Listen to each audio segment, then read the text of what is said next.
Hi there.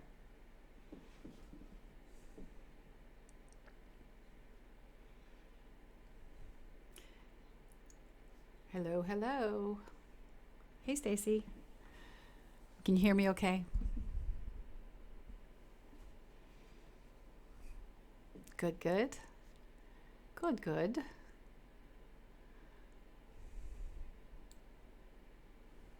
This is awesome microphone. Hi, Shelly. Thanks for coming in. Thanks for being here.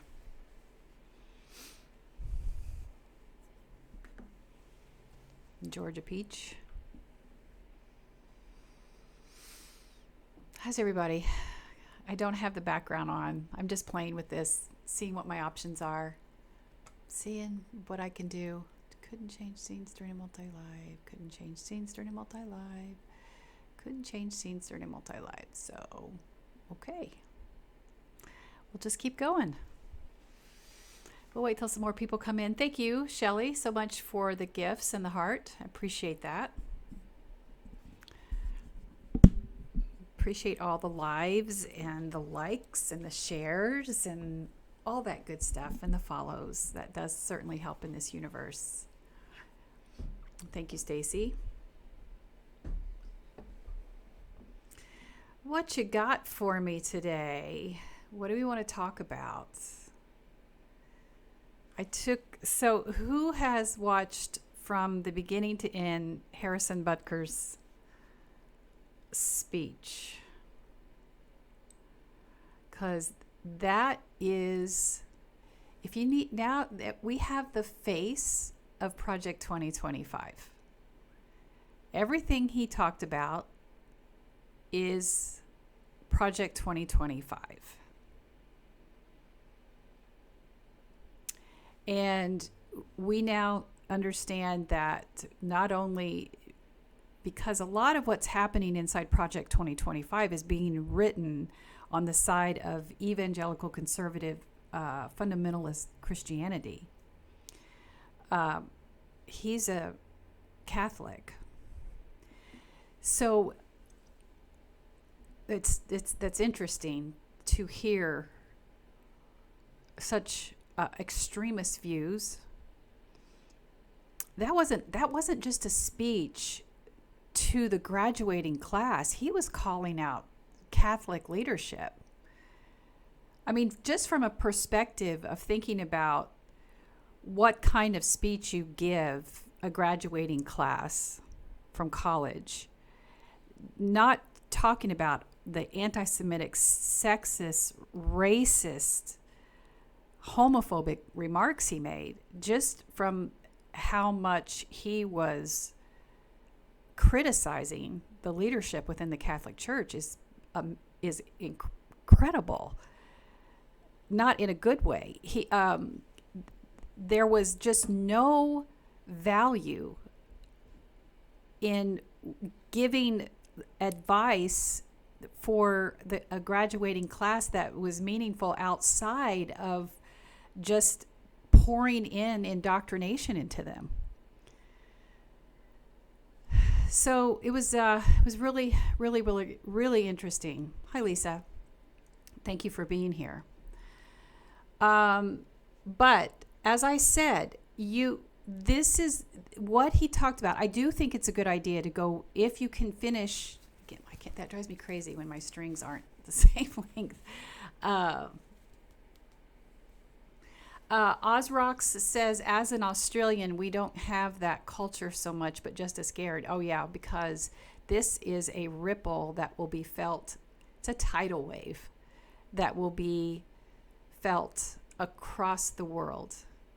I know that people are watching in horror at what's happening in America, and they should, because there are authoritarians, tyrants, fascists, leaders who are waiting to see, is this going to work, and how they can apply it in their own countries. You see that happening with Viktor Orban right now. And if you don't know what's happening with Viktor Orban, go look that up, because that's the playbook that most of them are using.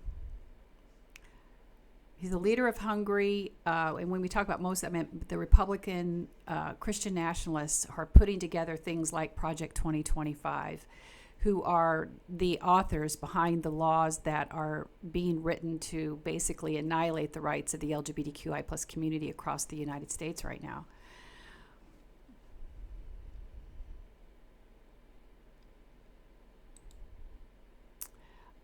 Stacy, report and block.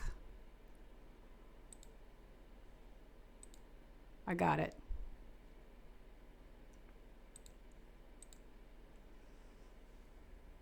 Um,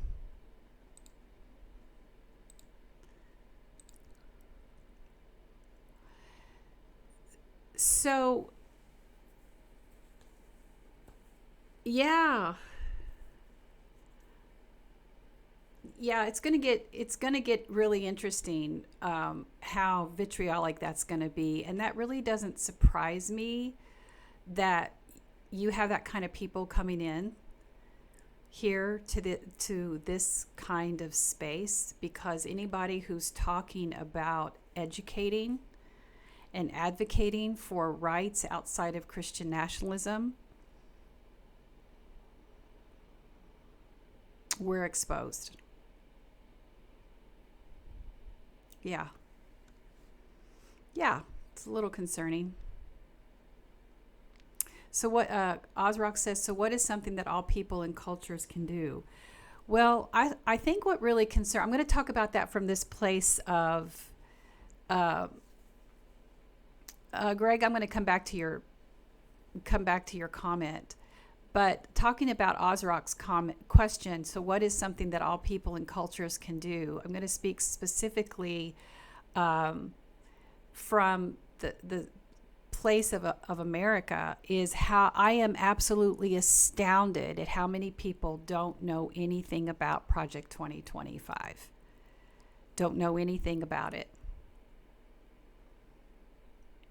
and how many people are still kind of, complicit in that, or kind of thinking that they're going to escape impact from Project 2025 or authoritarianism if Trump gets elected. What Harrison Butker did in that speech was show that there is no one safe in that kind of religious patriarchal order, because he made it very clear that he expected submission to men authority, which is religious patriarchy, because it was very much, he was talking about his faith and then how he saw the view of the world. That's religious patriarchy. And basically telling women that they have been lied to and deceived, and the only thing that they should plan on doing is leaving college and and going out and sorry, I got a message I need to take care of. I think I did. Are they still in the comments?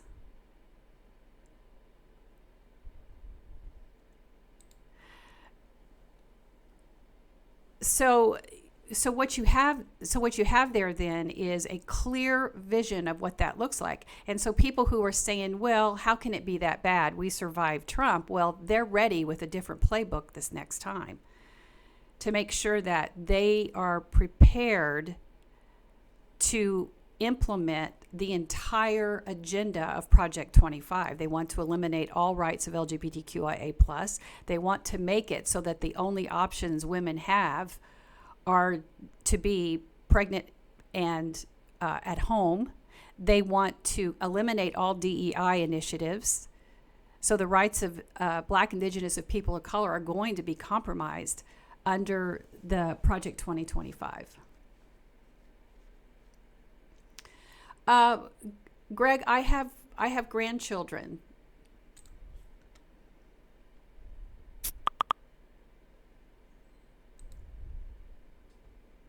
You're up. Come on up, Greg.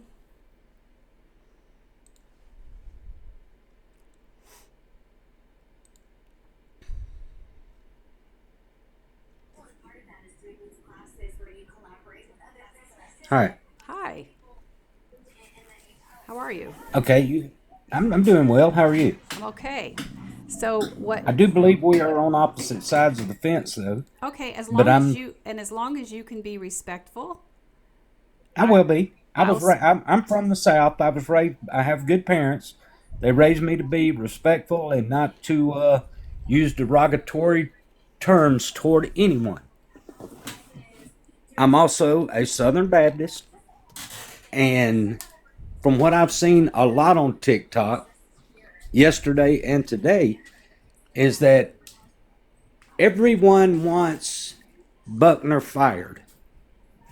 They want Tim gone from the Kansas City Chiefs.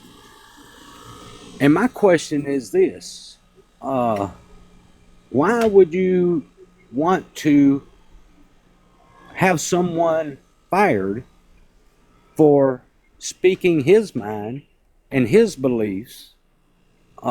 I mean, this is still America, is it not?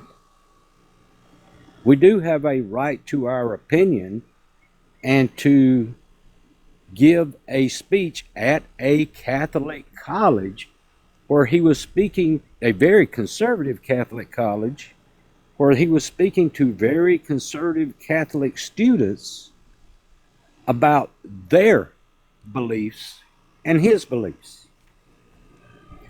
And they could have walked out on him just like they did when, who was it? Tom Hanks. Who was it the other day where they walked? No, Jerry Seinfeld. He was giving a speech at a college and the students walked out on him. okay. So I'll So start. everyone still go ahead. No, I was just going to say I got the gist of your question, and I wanted to ask you: do you know anything about me? No, I don't know anything at all about you. Okay. So I was raised Southern Baptist. Uh-huh. I was born in Kentucky. Uh-huh. I was going to adult Bible study by the time I was 6 years old. So I was teethed on the teachings of John Hagee and Oral Roberts. So I'm right there with you on the kind of background. I started deconstructing late in my late 40s, early 50s, and I'm 62 now. So Well, just hey, I'm 63. okay. So we're We're a year apart. from the same generation. And Onista, I will watch that. No one's going to talk over me. And so far this is a respectful conversation. But the reason why what you brought up about why are they wanting him fired, there's nothing. You are absolutely right in the fact that this college, Benedictine College, has the right to have anyone that they want to come up and give us a talk. Harrison Butker has the right to his faith.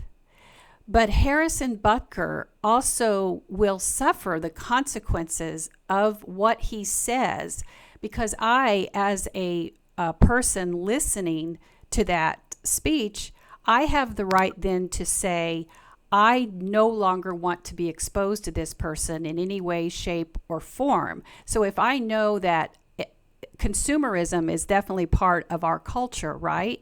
So I don't want to support him if I know now that he believes that way. So I think that the backlash is what he was saying was, I believe this way, and he has a right to those beliefs, but I am making it very clear that I expect my beliefs to be the filter through which we should live our lives. That is religious oppression.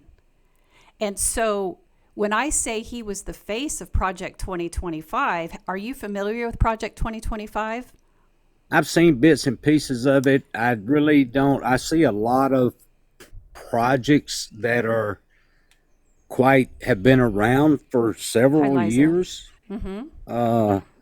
that have never been gone through with. Oh, well, this is going to go through. The whole purpose of Do Project you 20. really? Oh, absolutely. It's already happening. Uh-huh. If you go to aclu.org right now, you can find a law tracker that's tracking over 450 laws that have been passed or are being passed that annihilate the rights of the LGBTQIA plus community. And that right now, I can ask you, where do you stand on the rights of the LGBTQIA plus community? Do you believe that they have the right to marry? Do you believe that they have the right to show up in their authenticity? Here's my stance on every person in the United States of America, be you black, white, Asian, Hispanic, wherever you're from, whatever your sexual orientation is. And I don't get the plus on the LGBTQ plus. I heard a comment the other day. It was a kid, and it was kind of funny to me. He said, "What's the plus for? Does that mean it's premium like Netflix?" Well, let me stop you there, because we want to be careful that we're not those kind. I can understand where you think that might be. Oh, the community guidelines. I always forget about them. Yeah, you want to make sure that your language isn't offensive to anybody here who is a member or identifies LGBTQIA+. And what the plus stands for is that the diversity of gender identity and sexual orientation goes far beyond what is the container of LGBTQIA+. And so that's the purpose of that. Some people will continue to use more acronyms, but for most of us, we're going to say, and Stacy, I'm not following the comments right now, so just make sure that you cue me in if there's anything I need to see. So we just want to make sure that we're being respectful when we talk about that. But yes, so that's the reason why the plus is there. Okay, well, getting back to my comment on that is that regardless of who you are or what you are, he's going to Sarah Jane. When you live in America, you enjoy the same freedoms as everyone else. Everyone has the freedoms that America offers, regardless of who or what you are. Okay, so can I stop you there for a second? So Sure. I understand what you're saying in a very generalized generalized comment. But Right. my guess, based on your comments that you were making in the comment section, you're going to vote for Trump. Oh, yes, of Okay. course. I said we were on different sides of the fence. I believe that. Okay, so you're voting for a person who's going to annihilate the rights of the LGBTQIA+. The first thing I don't believe he will, because I believe he did a lot for the LGBTQ community during his first run. What did he do? Name some things that he did. Well, no one's rights were taken away, and as a matter of fact, I have quite a few gay friends down in Georgia, and they really love Trump. Well, okay. And said that Let me ask he you a did question. more for them than anybody else. Your gay friends that are in Florida, are they white? Well, they're mixed. There's some white, there's some black, there's some mixed race kids in there. There's some females who are both black and white. Okay. I mean, they're just like us. They're diversified. Okay. So, all right. There is always an opportunity for people who internalize that patriarchy. Do you understand what we're talking about when we talk about patriarchy? Well, I understand it in a family view. Okay, so do you understand that our government is also built on patriarchy? I think they try to, but we do have systems in the government that we don't have in the household. In the household, you had daddy, where it was pretty much a dictatorship. You do what daddy says, or you don't do it all. So you understand so a lot of people listening to Harrison Butker heard that same kind of language, which what he was reflecting. You said it perfectly. That is what patriarchy is. Everybody must submit to and be obedient to the man figure in the household. Religious patriarchy says that the Christian man on top is at the top of the power structure, and everybody must submit or be obedient. If you go back, have you listened to the entire speech that Harrison? Yes, I have. Okay. Because I started seeing all these comments, and I mean, there were people for him, and there were people against him. And I said, you know what? For me to get a better understanding, I better listen to the whole speech. Okay, so do you So I understand? did. Do you understand that what he was saying in there? A lot. Once I listened to the entire speech, the vast majority of this was about his criticism of the church, of the Catholic Church, of the Catholic Yes, leadership. he did criticize. He did do that. He criticized the church. He criticized Joe Biden. He criticized a lot of things that he feels strongly about. Because he wanted it to be a stronger patriarchal structure. He was basically signaling. He was signaling to the because Pope Francis is probably one of the more liberal popes that's been around for a while, and he was signaling that he was critical of where the church seems to be going. Then he turned to the graduates to basically say, men, your one job, and I'm paraphrasing, but I think you'll agree with me that your job is to make sure you're going to be the man of the household, patriarchy. And he told the women, you've been duped into believing that your education is going to fulfill you. Your role should be to submit to being a mother. Well, you're going to be a mother through being a wife. He said those words. So once you're a wife, who you're going to submit to? The husband. So he was telling them, I want this stronger religious patriarchal structure, and I want the home to mirror it. Now, when you go read Project 2025, you start to see how that structure wants to then integrate into our political system, so that those religious patriarchal beliefs that Harrison was espousing, because let's face it, he covered everything.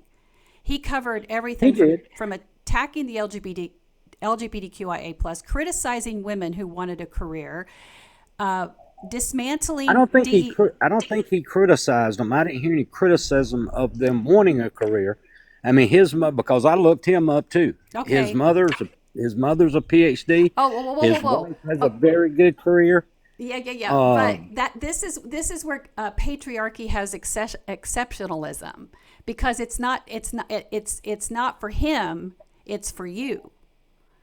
There's exceptionalism in that kind of structure that says, I'm going to make an exception because there are women who are on that structure who work in cooperation. Now, I'm not saying that's Harrison's mom. I have no idea about her belief, but he's not necessarily criticizing her, because any woman who wants to be a part of the structure, who wants to be a professional and will support the patriarchal structure, he doesn't have a problem with that.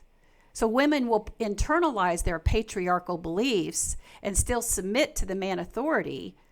They're fine to do that as long as they still will submit and not try to topple this system of power. So it's semantics whether or not you believe that. We could nitpick the speech together, but I want to make sure I hone in on what I'm trying to say when you said that that rights aren't going to be annihilated, because there's a direct line from what he was talking about with patriarchy, which you understand from family standpoint, to religious patriarchy, which is what he was espousing, and he was making that bridge. So it's an easy bridge to go over and look at what Project 2025 says, which is annihilation of LGBTQIA plus rights, taking control, government control of IVF, which he was critical of. He didn't want, he wants that to completely be disbanded, and annihilation of DEI. So when you know that Project 2025 says that, that's exactly what's going to happen. The whole purpose of Project 2025, which is supported by the Heritage Foundation, is so that, because the first time Trump was in power, he didn't have enough people in place to come in and put these laws, these initiatives in place, because they want to turn us into a Christian nationalist country. They believe that every part of our government should be filtered through this type of Christian nationalist belief.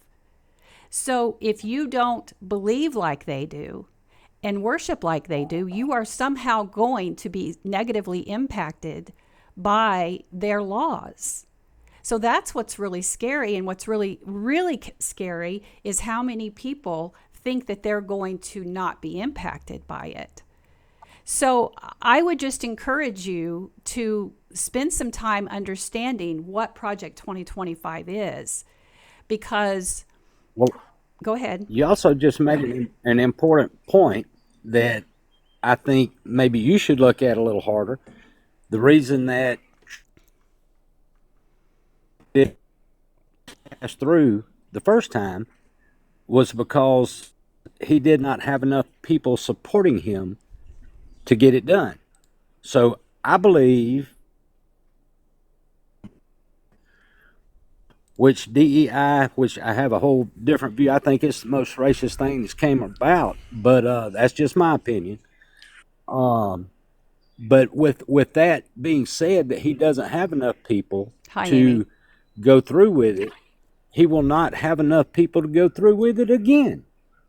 Because I believe that Congress and the Senate have enough people there who still want to get reelected again to go against a DEI project. Well, I don't believe there's enough to. You've got too many Alexandra Cortez, Chuck Schumer, Nancy okay. Pelosi.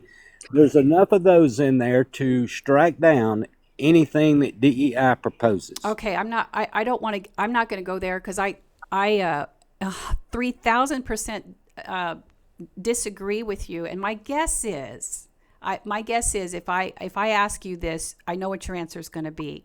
Do you believe that black people can be racist?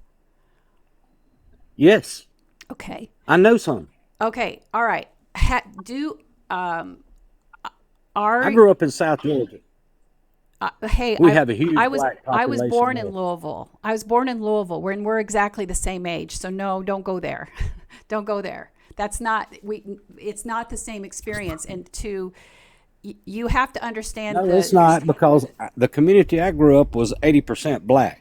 I was the only white player on our football team. Okay, I was, I again, I'm not going to go there because I'm going to invite you. Do you know about Mr. Jones? Do you ever No, go? I know the song. I know the song Mrs. Jones, No, but no. Every most weekday mornings from 8 a.m. Eastern Standard Time till about 11 o'clock, 11:30 Eastern Time, Mr. Jones is on live here on TikTok. And that is where you need to go. And if you want to come up and talk to him, you can. But this is where you will get your education. This is where you need to spend time, because I think that the fact that you came up here and you can be respectful to me as I have been to you, I think it's important that you understand and you learn. Are you willing to learn from black people? well, I grew up with them. I mean, Okay. I learned a lot from black people in my growing up experience. And like Biden, I was really raised in a black community. Okay. So then, but something happened along the way in your education that detaches you from the black person experiences and convinces you that they can be racists, and they cannot. Well, here's the thing. So, is racism just about black and white, or does it cover every race in the world?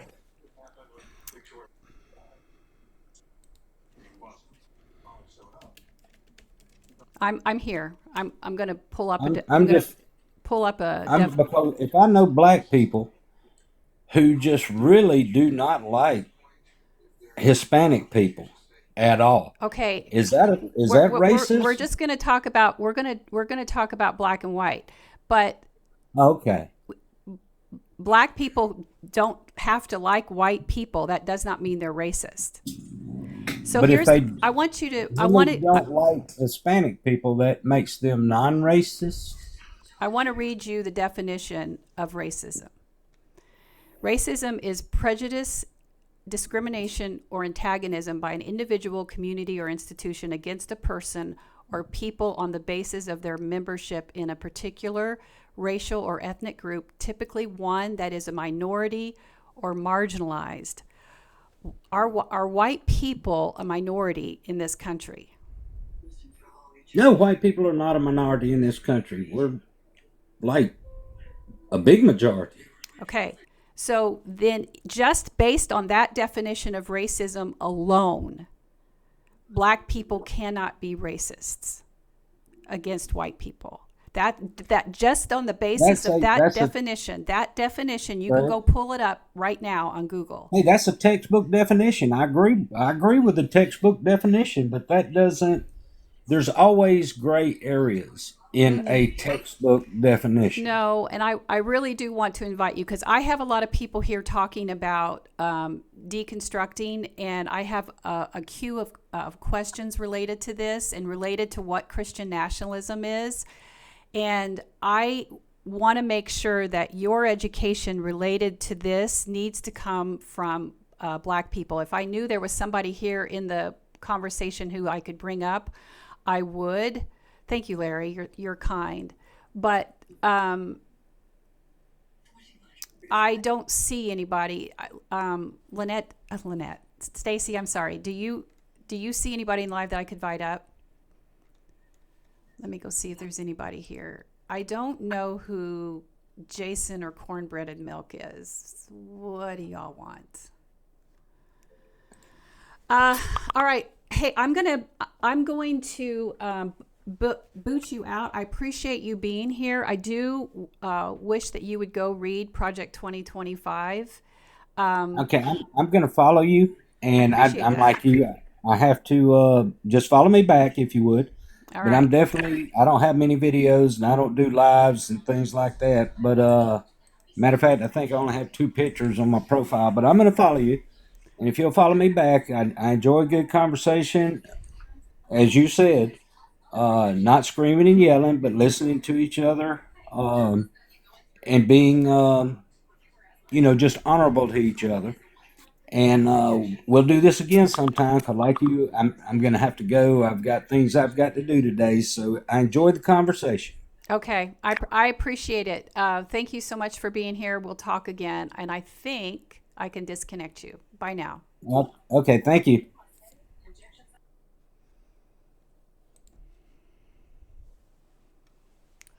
Please block me. Just go away, Beverly. Geez, have some self-control. All right, where are we on questions?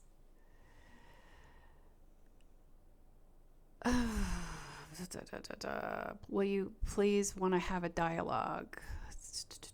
Thank you for the follow. Thank you for the likes. They help in this universe. And thank you for the shares.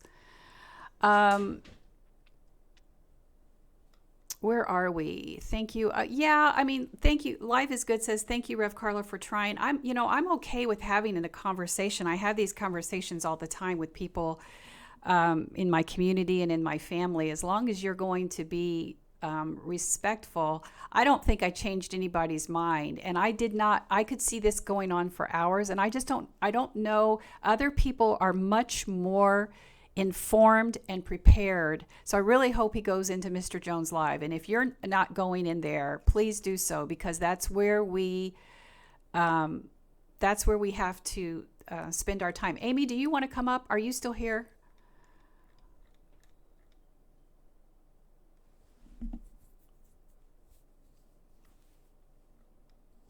I see your, let's see. But it's your patience that will win people over.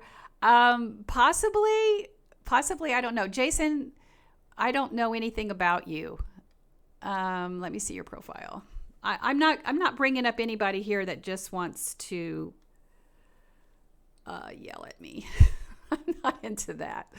I get plenty of that in my real life. I don't need it.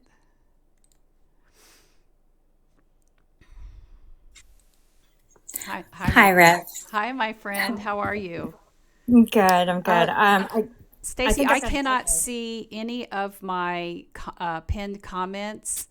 Um, Jason, I'll bring you up in just a minute. I'm going to talk to Amy, and then I'll bring you up.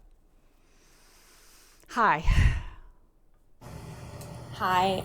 I want to make sure I got that echo taken care of. Oh, Okay. okay. Thank you. So I caught like the last 5 minutes of that conversation, and it's so frustrating, right? Yeah. You did. I mean, perfect. Like you have so much patience, so much more patience than I think I would even try to have. Well, I well, if you're not following Mr. Jones live, it is an education, and it is textbook talking to people who disagree with you. And I have seen him um, be able to change people's minds. And he is absolutely more educated on the politics Yes. and than I am, and history in so many ways. So um, I want to defer to him. Plus, I think it's important that we learn from Black people, and he's got the goods. So I spend a lot of time in his lives in the morning, and I got invited up today, so I was pretty pumped about that. And I think that's Aw. how why so many people ended up here that are kind of negative. Uh, Uh, but that's that's okay. So Amy, tell people a little bit about you, because you are also deconstructing, and where were you evangelical? yes. I Okay, was raised in a form of Baptist. okay. So you were raised Baptist, and then at what point in your life did you realize this isn't working for you any longer? Oh my gosh. There was just this one really kind of arbitrary, and I mean, it wasn't like this giant like meter.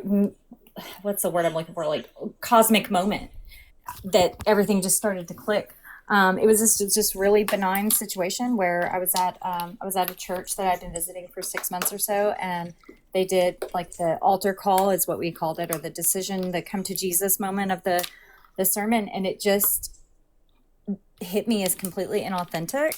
Yeah. And I went home and started thinking about it and decided then that I was going to take a break from church because after 30 years of it being a tradition, I thought that it was just like, okay, it's just lost its meaning.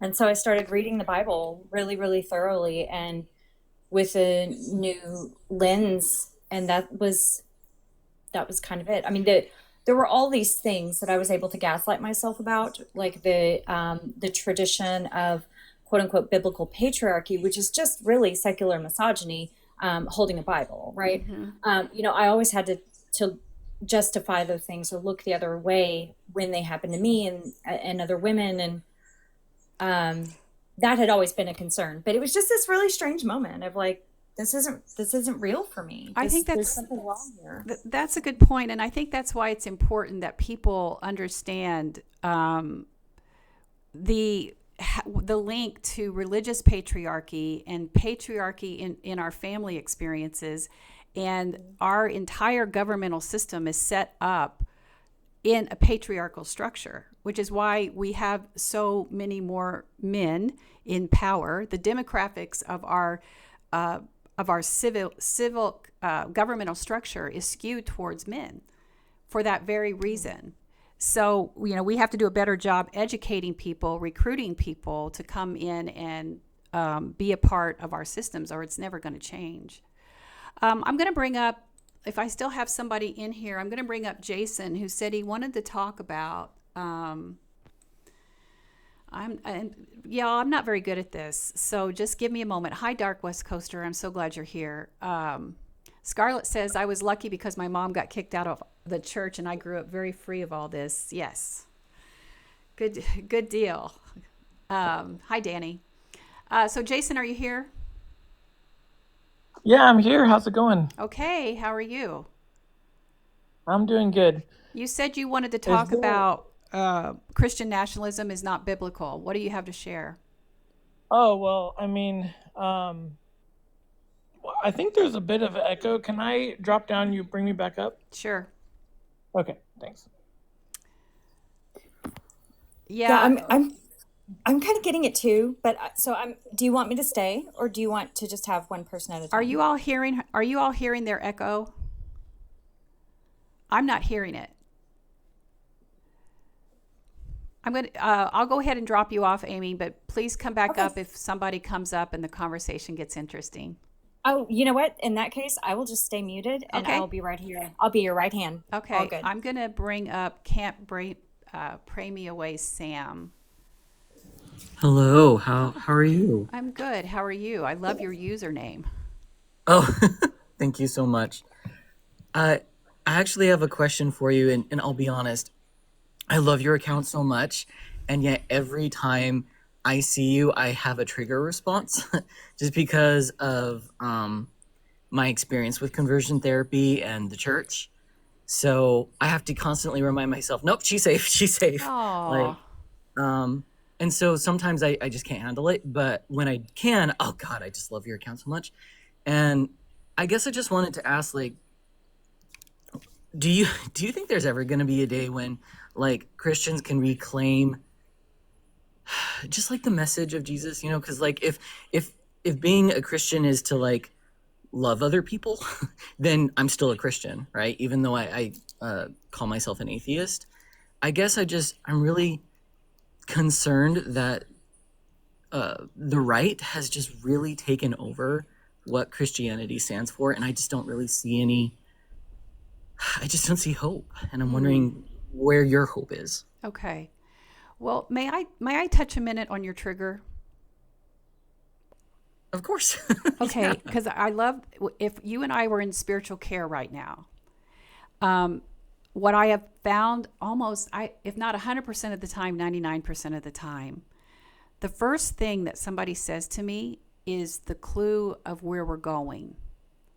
And we might not get to it at the first session, but we're going to end up there. And because this might be the only opportunity that I have to speak with you, I consider this spiritual intuition, if you will. But when you are ready to voice that something is a trigger, then what that signals is that there's an opportunity for healing. Because the fact that you are able to identify that and then process the fact that I am safe, and I am, that tells you that whatever this is, and it's not necessarily related to me, but whatever is causing that is ready to be released. So if you've never done, and I saw somebody comment that, if you haven't done shadow work or soul work, or you have a therapist that you're working with, or a spiritual counselor, I would encourage you to go deeper into that trigger, because it might be that you are ready for a new level of discernment of people in your life. Maybe it has something to do with boundaries. Maybe it has something to do with another person who may be too close in your inner circle, and that it's misdirected.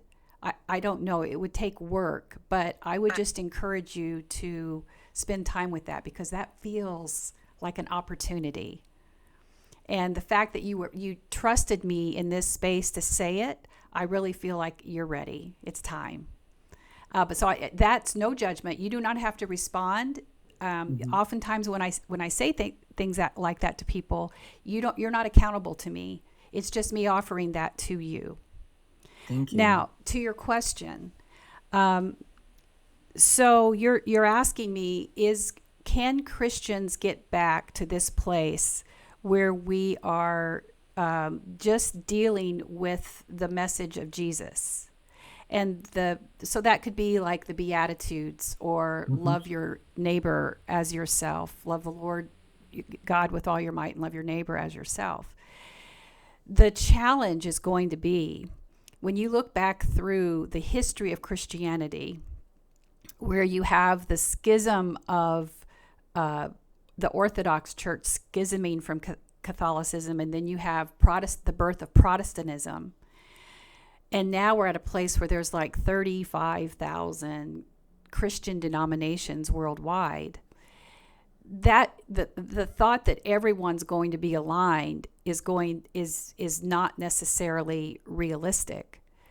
However, what has really happened is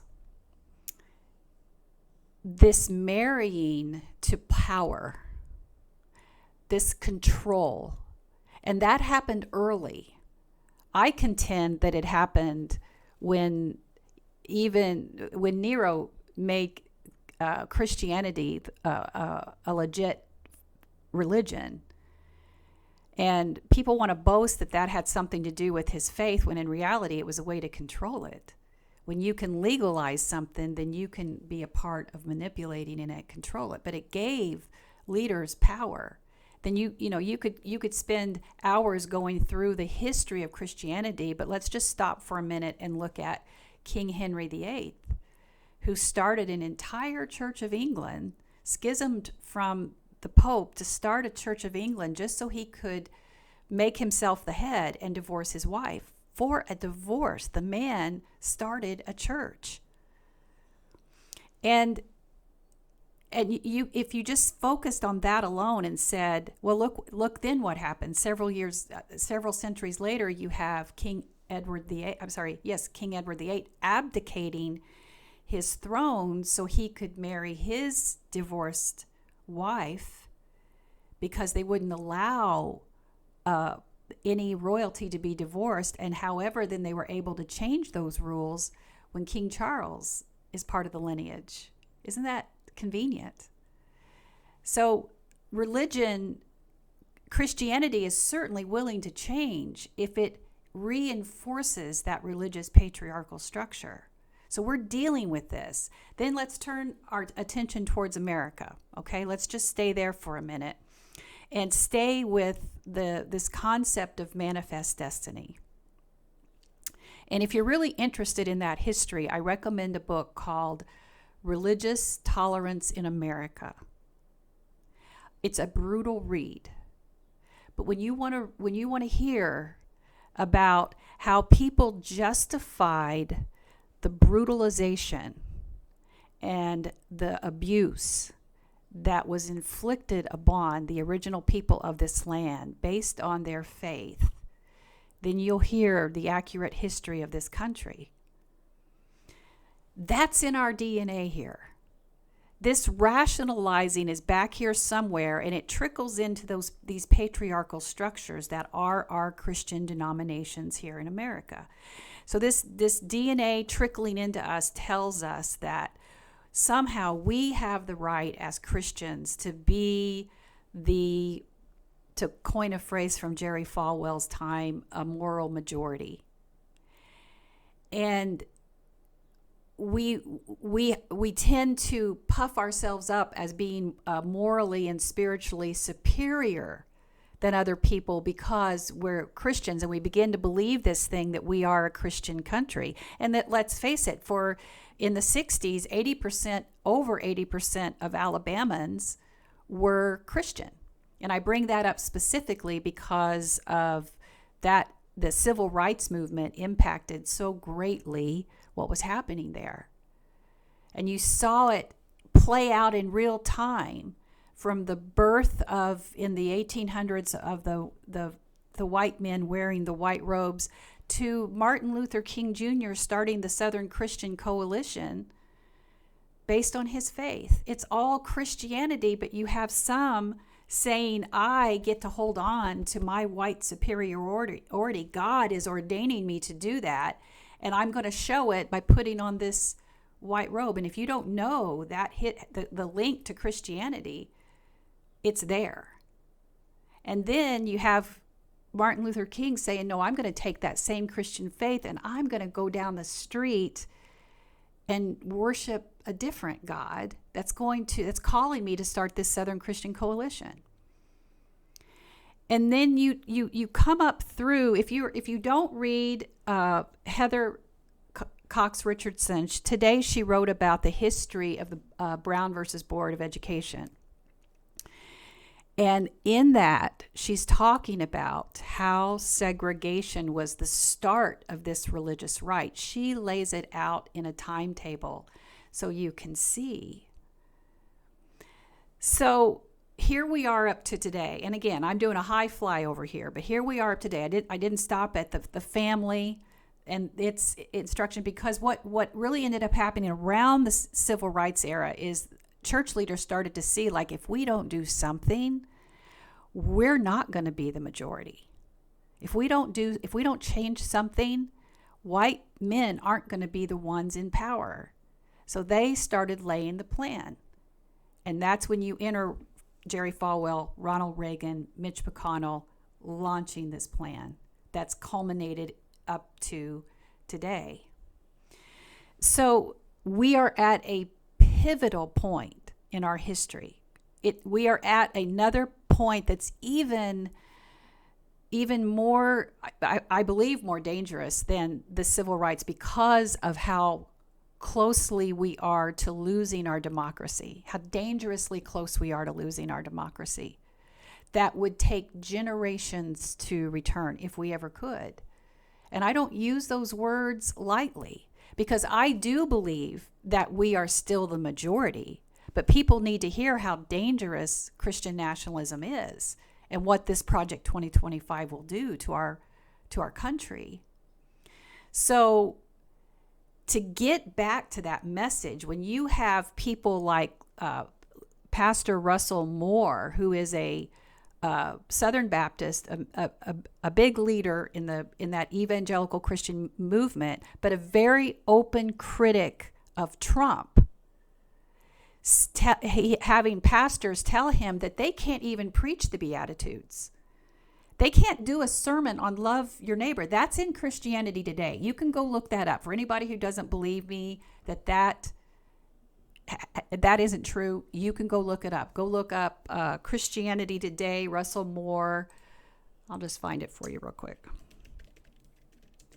And I'm getting to your question. Can I call you Sam? Is that your name or your profile course. name? You and Stephanie can call me Sam. Russell Moore says preachers. Yeah.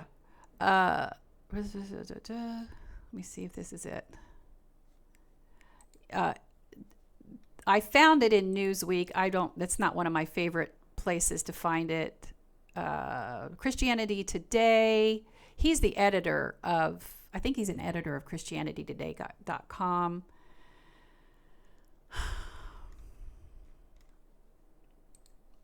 But evangelicals are now rejecting liberal teachings of Jesus in Newsweek.com, and it interviews Russell Moore.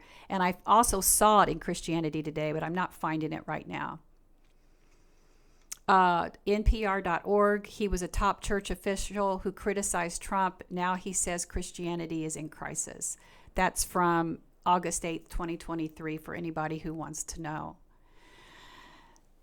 So you have even inside evangelical Christianity where they are being seen as too liberal for this extremist Christian nationalist who wants to turn Jesus into MAGA.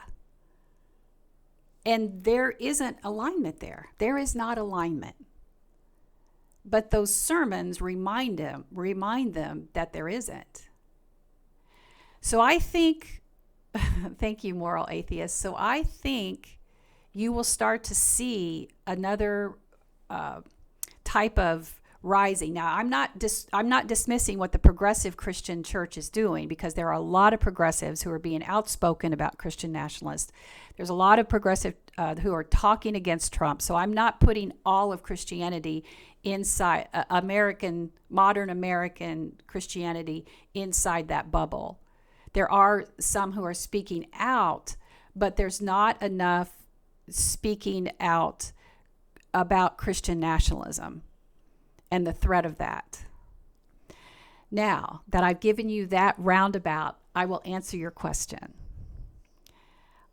I think we're about to see a new type of community arise. I have hope for it. I think it'll be the type of community where instead of having these massive church buildings, and I'm generalizing here because I know many churches aren't like this, but massive church buildings who sit empty 5 days a week. It will be more secularized with a spiritual component that's not so heavily influenced through a board or elders or things like that. I do think you will see a new type of Christianity arise, and it will be focused more on Jesus's message and less focused on religious oppression, because that's what MAGA is. That's what Christian nationalism is. If you don't look like, love like, or believe like I do, then I have the right to suppress the way you show up. That is not religious freedom. That is religious oppression. And we have to resist that. So my hope and my dream is that we continue to unite, we continue to understand the threat of Christian nationalism, and we become part of creating these communities that are less about what we believe and more about who we are as humans. What's the human need? Because much of what Christianity taught us in these silos of radicalized evangelicalism is that they taught us to turn away from the world of the pain and only focus on salvation. And that kept us in obedience to the church. So that will change, I believe. So short term, I think we've got a lot of work to do. I think there's a lot of work that needs to be done. And I will be honest, sometimes it really, really, really scares me for the future. We must win in November. We must win. And then we must dismantle the patriarchal structure upon which our government is centered.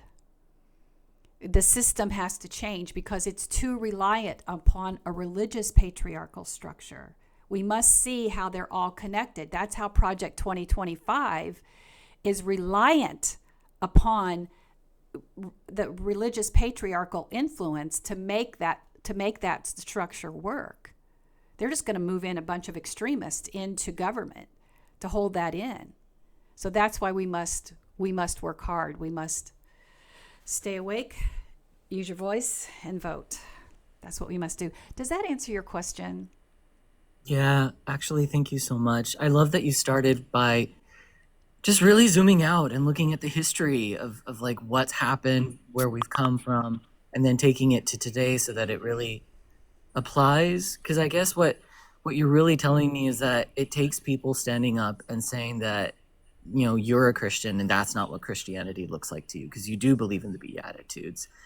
And I guess that means that I should really thank you, because you're doing the work and you're leading the cause. And sorry, it's really hard for me to have these conversations, and I don't want to get emotional because there is trauma for me with the church because of conversion therapy. And so just thank you for existing, and thank you for sharing the voice, because I think when I feel that reaction to immediately go into a trauma response of like, nope, Christians are not safe, I just don't want to be anywhere near them, I need to remember that people like you exist. Aww.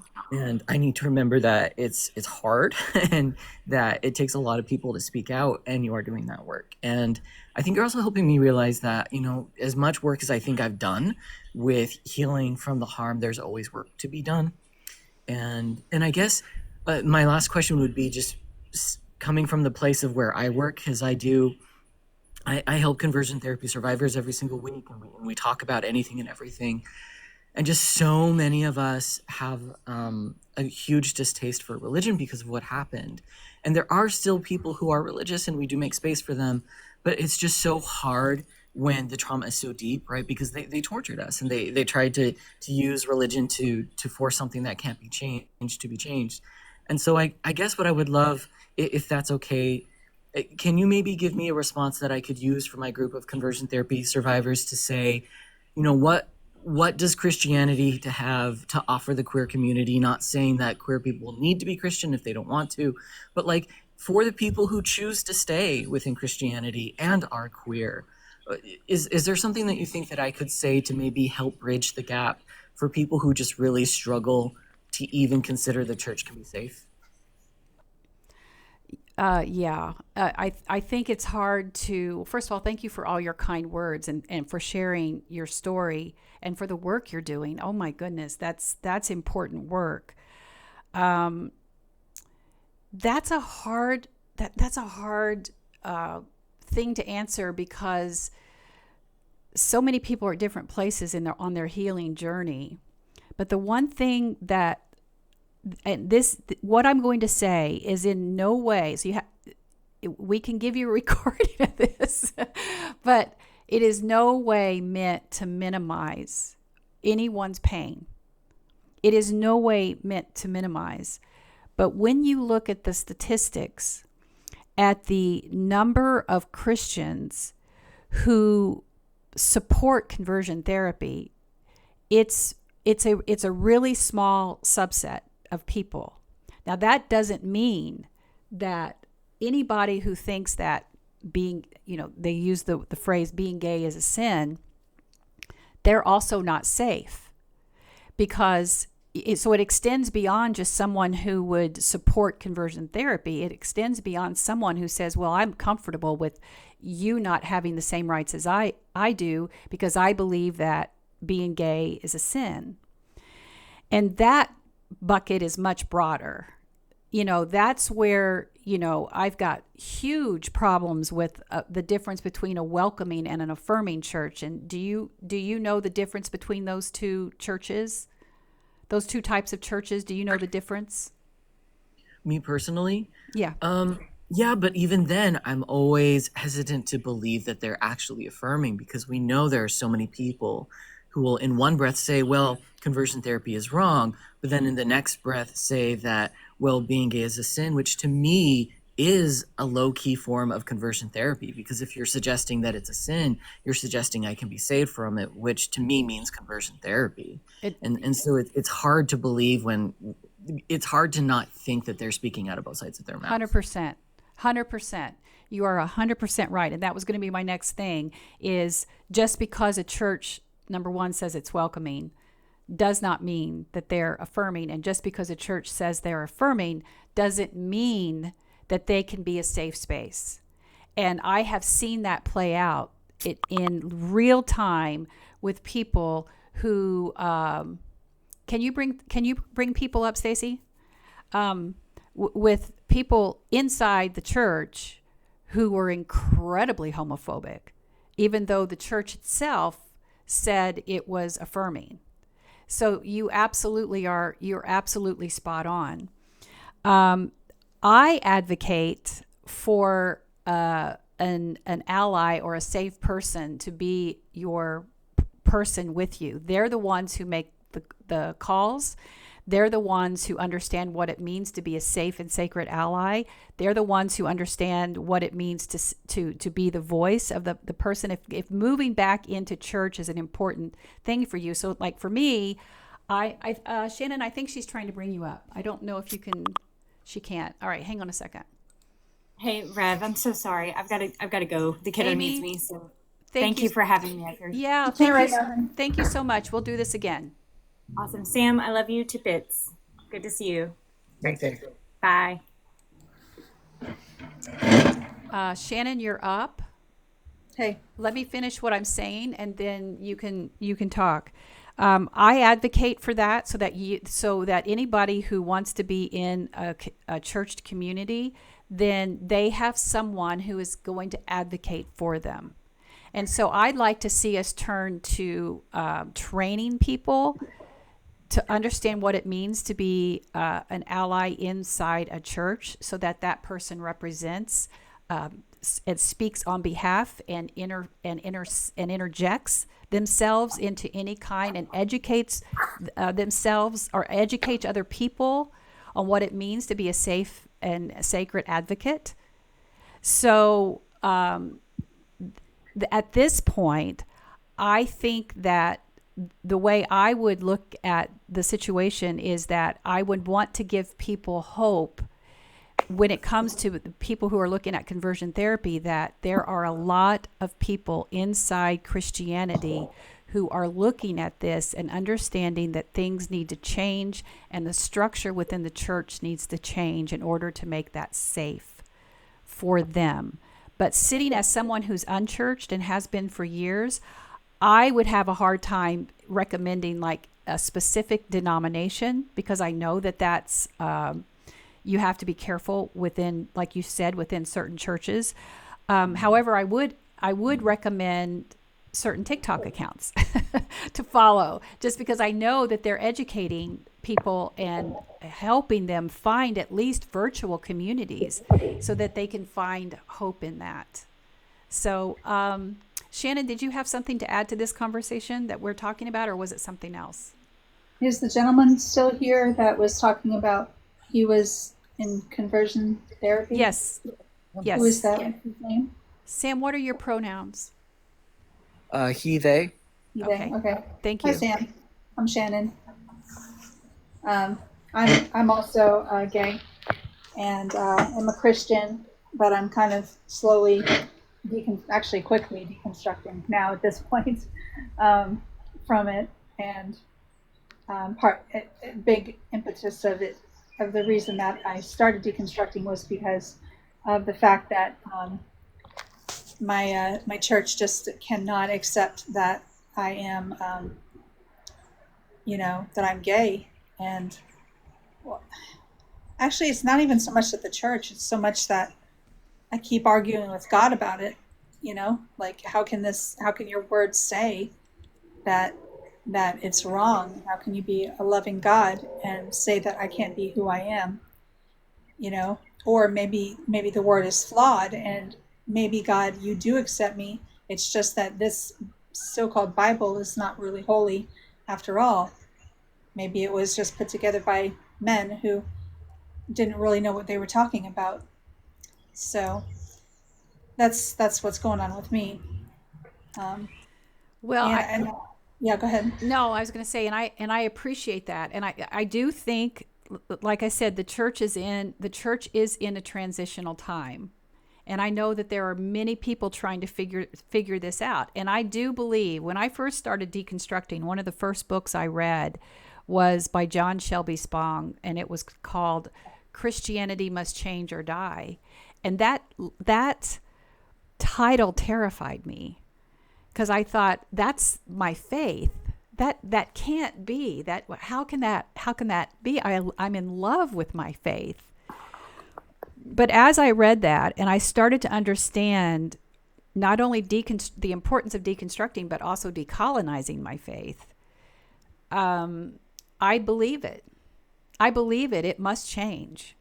And I think there are a lot of leaders. Now, I deconstructed all the way out the church doors, and I am now unchurched, and I'm non-conforming.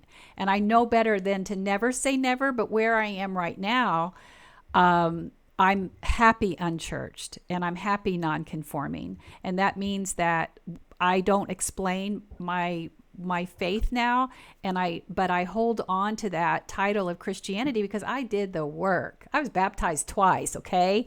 Because they told me my Southern Baptist baptism wasn't legit, and I would do it because I was always trying to be the good Christian. But that kind of legalism around faith, it's got to stop. It's got to stop, because somebody's going to end up being stepped on. Someone is going to end up having to be put at the bottom, because it's all built on religious patriarchy. So I think the voices of those, especially the LGBTQIA plus community, the Black, Indigenous, and people of color, they have to be a part of this conversation about what will organized religion look like in the future, and how it can not only amplify the voices of the historically marginalized, but ensure that they are centered and they are celebrated and they are in leadership. Until that happens, you're going to continue to see what I think will ultimately be called the great falling away, because churches are dying. Little churches on the corner cannot sustain the budget when nobody's in the pews. So I think the churches are an anomaly, but people fall away as they figure out that they're just hiding that same kind of toxic theology behind the rock band and the smoke machine and the blacked out sanctuary. That is not a modern version of anything. It's still as homophobic AF is what it is. I'm going to take you two down because someone wants to come up, and I don't know where this conversation is going to go. But thank you both so very much. I really appreciate you coming up and sharing your story. Please come back some other time if that works for you. Bye. Thank you.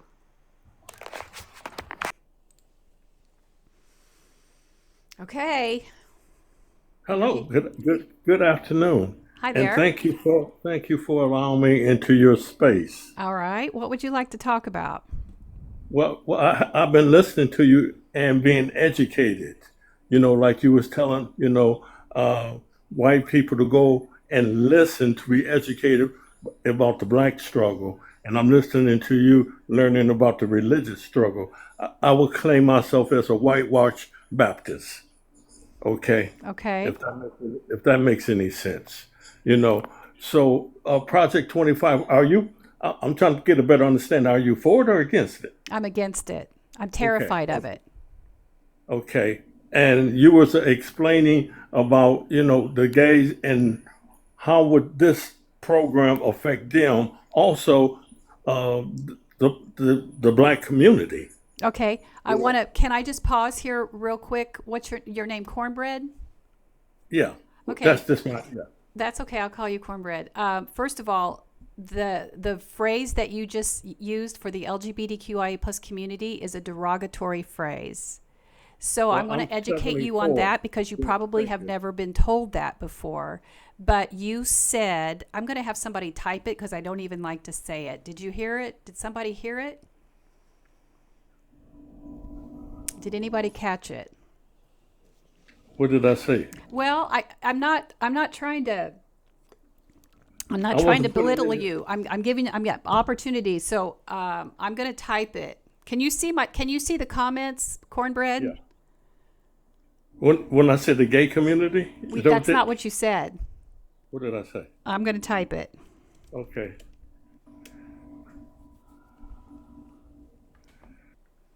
You see it? No. Okay. I'm going to say it. Please don't anybody screenshot this as if I said it in a derogatory way because I'm just going to repeat what you said. You said the gays. And that very much is something from evangelical Christianity that was said. Oh, thank you, Stacy. It didn't come up, so I didn't see it. I appreciate it. I typed it as well, but it didn't come up. Saying the gay community, the LGBTQIA plus, or if you just want to say the LGBT community, but finding something that you're comfortable with that honors and acknowledges the humanity in the people that you're talking about, because that phrase has been used so derogatorily and dehumanizing that we don't use it. So I would suggest that you say, it did come up twice. Okay.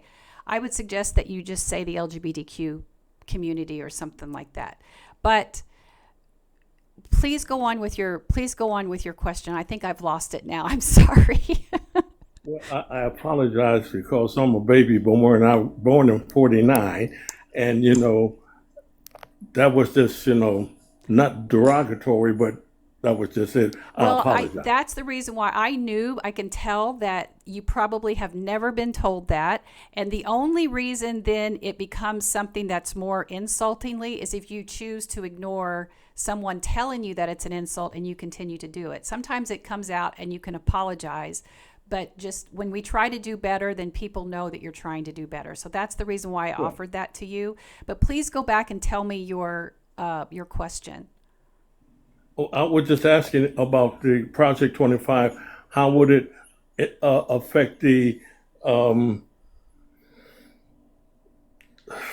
Oh, okay. The gay community, the LGBTQ. Yeah. Okay. Yeah. Okay. So And the black community, Okay. because I have not read it, because it's like a gazillion, and I want to hear it from a different perspective. All right.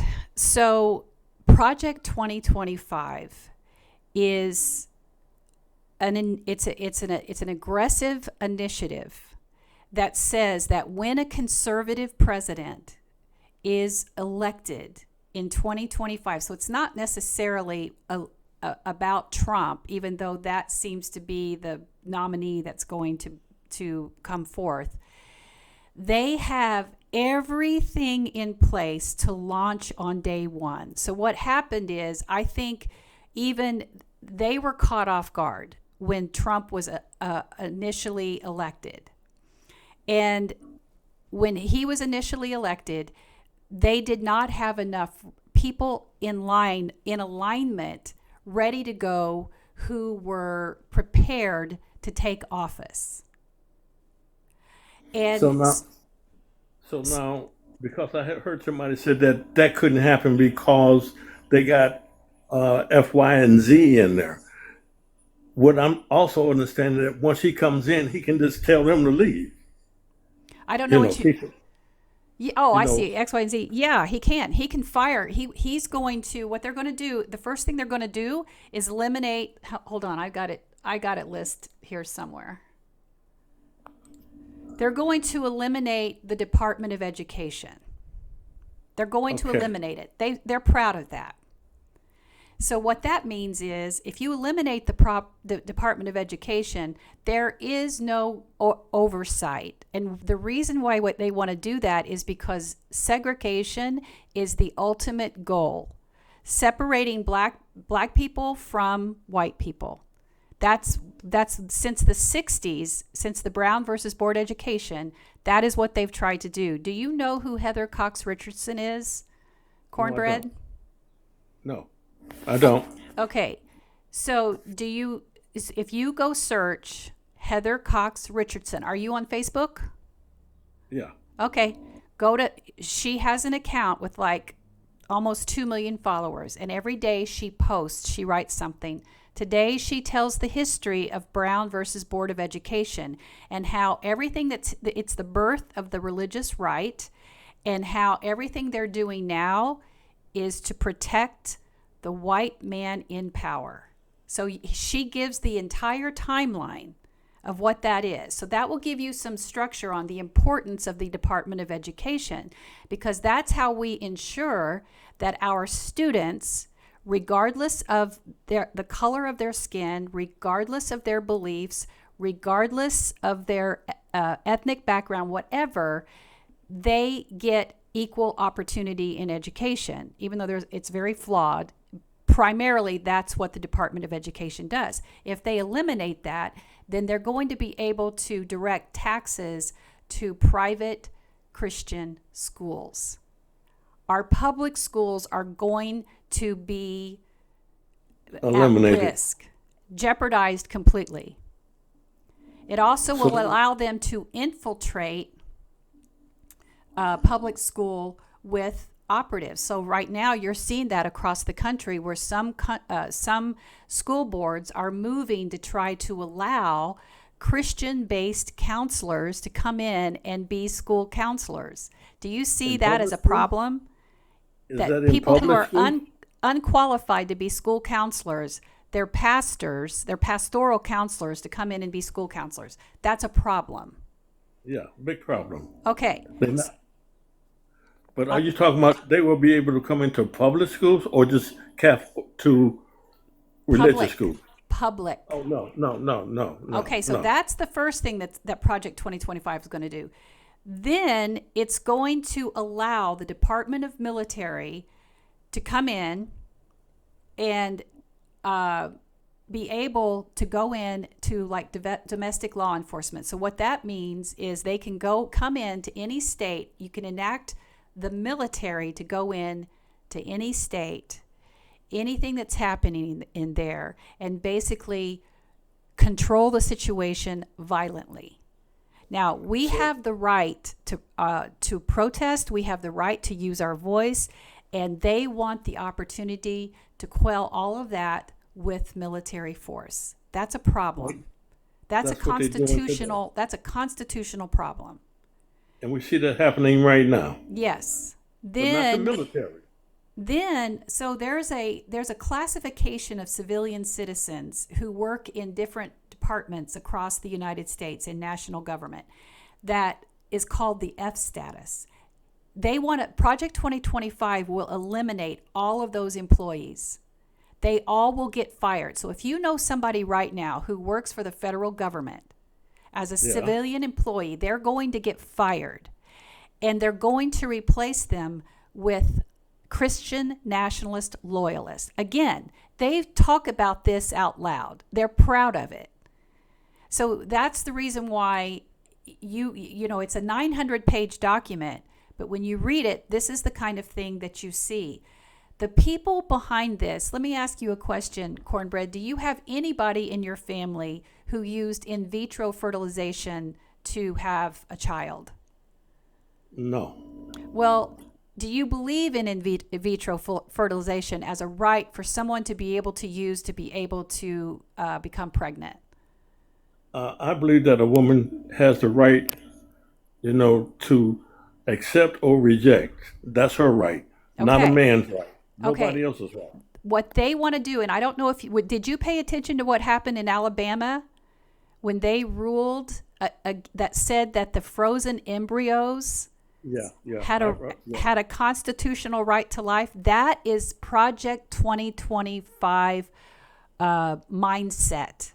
And what they're going to do is they're either going to completely do away with in vitro fertilization, because you have people like some people in the Catholic Church. I don't know if you followed Harrison Butker's speech, but they want to do away with IVF, or the government will control it, will control the embryos. So if a woman has or if a couple has 8 frozen embryos, or whoever has 8 frozen embryos, they only use one, there's 7 left. They want them. They want to control them. Instead of you having the right to destroy them, they want to control them. Yeah, but control them to do what? To put them in somebody else? I'm not putting anything past them based on some of the laws that are being passed right now. Have you heard of the ACLU? Yeah. Okay, so if you go to the ACLU site right now, you will see across the United States how many laws are being passed that negatively impact the LGBTQIA plus community. Hundreds of laws. And right here in Indiana, I'm in Indiana, Mike Braun, who is our Republican governor for candidate, who won in the primary overwhelmingly a couple of years ago, do you know what he said? He said that not only should each state be allowed to choose whether or not same-sex marriage is legal, or any legal setting of the LGBTQIA plus community. He said that should not be a national right. That should be decided at the state level. Do you know what else he said should be decided at the state level? Mixed marriages? Yes. Yeah, I think, yeah. So every place along the way, they are showing us the roadmap of what they're getting ready to do. Not only that, if you go put Project 2025 with Rick Scott, do you know who Rick Scott is? No. Okay, he's a politician who put together a 10-point plan. He is also a part of this whole operation to try to get to enforce this Christian fascist country that he wants to become. He wants to do away with Social Security. Do you know how many Republicans want to do away with Social Security? Do you know how many Republicans want to do away with Medicare? So do these people not realize that they have relatives that's on Social Security, or make it make sense? I guess that's what I'm trying to say. So there is this thing inside this patriarchal structure. So like what's happening with, and we have to use vernacular in here that won't jeopardize the live. So I'm going to Yeah. the thing that happens when a person who is pregnant terminates the pregnancy. So we can't say the word, but Yeah. when that happens, there are now I went through all that. Now I forgot. I need to Don't feel, eat, y'all. don't feel I don't know bad. what I was going to say. See, I'm old I'm too, Cornbread. I'm 60. I'm 62, and I really was going to I'm say something. But I'm just 73. going to be I'm honest. I 70. forgot. I'm I forgot what I was 72. going to say. But I'm y'all, se- I've been on live a long time. I'm going to have to hang up. Cornbread, thank you. I hope I've given you things to think about because here's what I was going to say. So people who are that have the right to terminate their pregnancy, and they're doing away with that across the United States. But those people who are doing away with other people's rights to do that, they still have rights. They still have privilege. They can afford to have that for the people in their lives or for themselves. You see what I'm saying? People who have the yeah. money and the resources, what's happening across the United States, the rights that they're annihilating for others, they will have privilege. This won't impact them in any way, shape, or form. They'll make sure that their family is taken care of. They have the back office logistics to take care of their family. You see what happens here? This Yeah. is I about understand what you're saying. protecting this structure so that there will always be people who cannot rise above the oppression. That's what this is. Thank you so much for the gifts. Thank you for the hand heart. Cornbread, I hope I gave you some things to think about. Come back sometime and see us and let me know if you have any other questions. I'm going to drop you down now and close out the live. Thank you. Thank you for being so kind. Oh, you're welcome. Bye. Y'all, this was a great conversation. I appreciate so much you all supporting each other, the great questions that you have. I know we're queuing up a lot of questions, but I did not expect to be able to talk to some people who I think we gave them some things to think about. Whether or not they're going to vote, I don't know. But anyway, continue to stay awake, use your voice, vote. Thank you all so very much. Stacy, you did a great job today. We only had one moderator, and I know she was busy. Thank you. You did it. You did it. You did it. And for those of you who I didn't bring up this time, it was. Please come back. I'm hoping to go live every Monday, Wednesday, and Friday, starting at 12 noon Eastern, and we'll keep the conversation going. And I've lost the document, so I'm sorry. Am I missing something, Stacy, that I need to say? I've lost it. Sorry. Nope, I found it. Okay, just a lot of questions. I'll come back to these. I promise I will. You followed Cornbread, and so glad I did. You have a new follower. Thank you. Thank you, Nikki. It was a good conversation. Thank you, G. Gavas. And I'll see you all. Make it a great weekend. Stay awake. Y'all, we got work to do. And I want to say one last thing, and then we're going to pause. I mean this when I say this. If you are in church on Sunday, and your church leaders are not talking about the threat of Christian nationalism, you need to talk to them about it, because you might be sitting in a church who supports Christian nationalism. And if that you do, why are you there? But if they are willing to talk to someone, I will zoom in. I will zoom in and help you educate your spiritual community, your group. You get somebody together, I will Zoom with you to help you educate people so that they understand. Many people do not understand the threat of our democracy, and it's very real. I don't know, Bugs Yaya. We'll try to get his username and see if we can have it for the next live. I got to go eat something, y'all. Thank you all so very much. I'll talk to you soon. Bye for now.